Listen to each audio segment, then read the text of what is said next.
नहीं कहलबा कि बीड़ी पीने वालों ने कमाल कर दिया। बहुत पुरस्कार मास्टर साहब की तरफ से हमारा बहुत पुरस्कार बा, हमारा तरफ से गोड़ छू के नमस्कार बा। लेकिन कहल बा गुरुजी कि बीड़ी पीने वालों ने कमाल कर दिया, बीड़ी पीने वालों ने कमाल कर दिया, अंदर में बिस्तर जलाकर लाल कर दिया।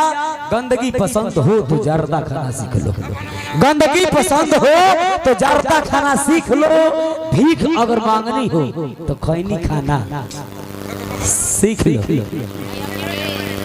भीख मांगने की मित्रों, भीख मांगने की मित्रों आदत जब पड़ जाएगी, भीख मांगने की मित्रों आदत जब पड़ जाएगी, नहीं होने पर मांग कर खाने में जरा भी शर्म नहीं आएगी।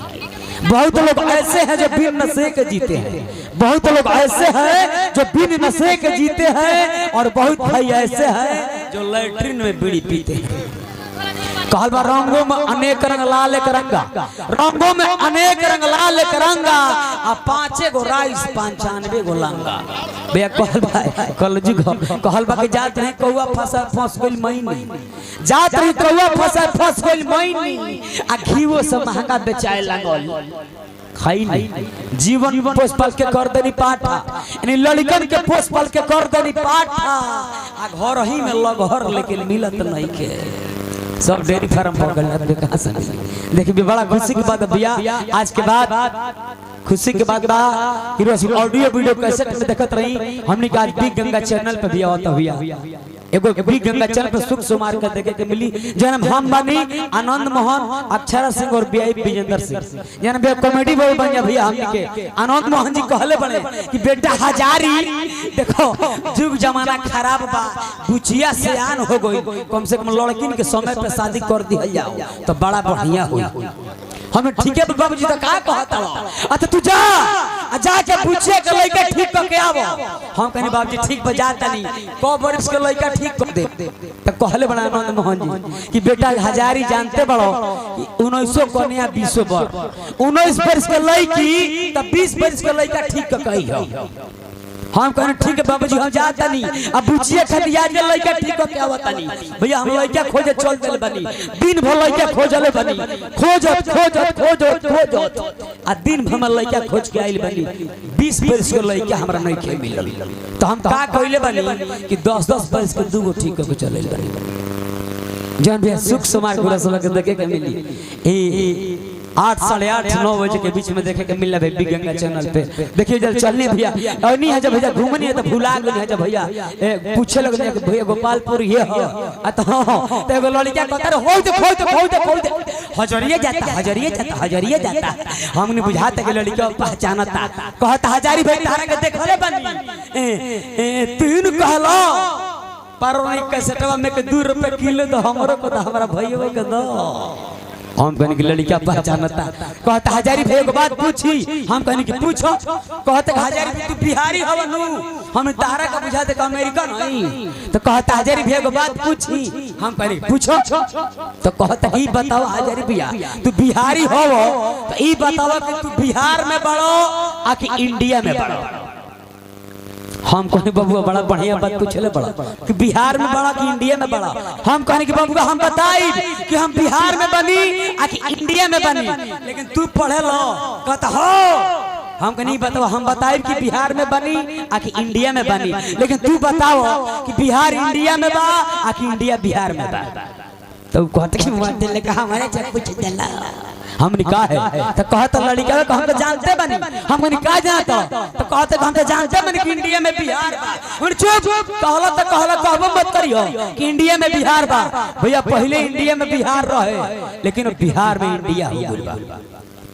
बात पे ध्यान दे, हमनी के देश के दुलरुआ राज जना के भैया बिहार राज कहीं न जा, ऐसे बिहार में इंडिया बा, इंडिया में बिहार नहीं खे। तू कहता कैसे, हम कैसे जना के नाम है बिहार, यानी कि BIHAR बिहार, यानी कि B से भारत, I से इंडिया, H से हिंदुस्तान, A से अर्जावर, R से भूतपूर्व राष्ट्रपति हमके बिहार के श्री राजेंद्र प्रसाद जी। ऐसे भैया बिहार में इंडिया बा, इंडिया में बिहार नहीं खे। ई तो भैया खुशी वाला बात बा, बाकी दुखों वाला बात बिहार में बा। जितना झूठ बोलला आदमी सब बिहार में, जातना झूठ बोल मशीन बस सब बिहार में जैसे BIHAR बिहार यानी कि B से BSNL, I से आइडिया, H से हज, A से एयरटेल, R से रिलायंस। जातना भैया सब बिहार में बा। का मनोज भैया गलती बात भाई, जातना बिहार में बा, बिहार से पढ़ के कोई बा ना।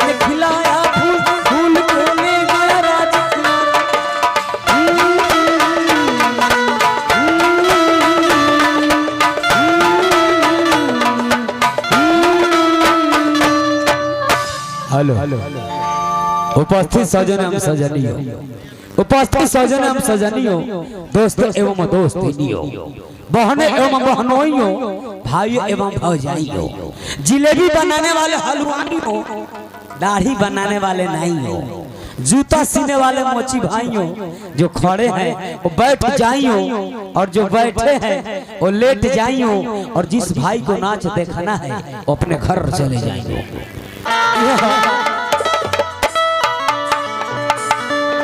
अरे की पार गंगा हो गैया पार जमुना, अरे हो कि पार जमुना हो कि बिचवा पड़ेला बलुआ रे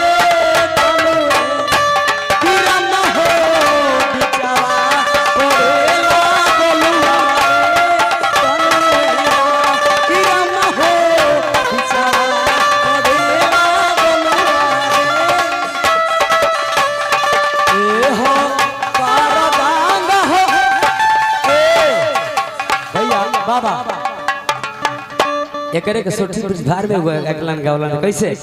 अरे किनारी के कराना भर भरी बोले जोगिया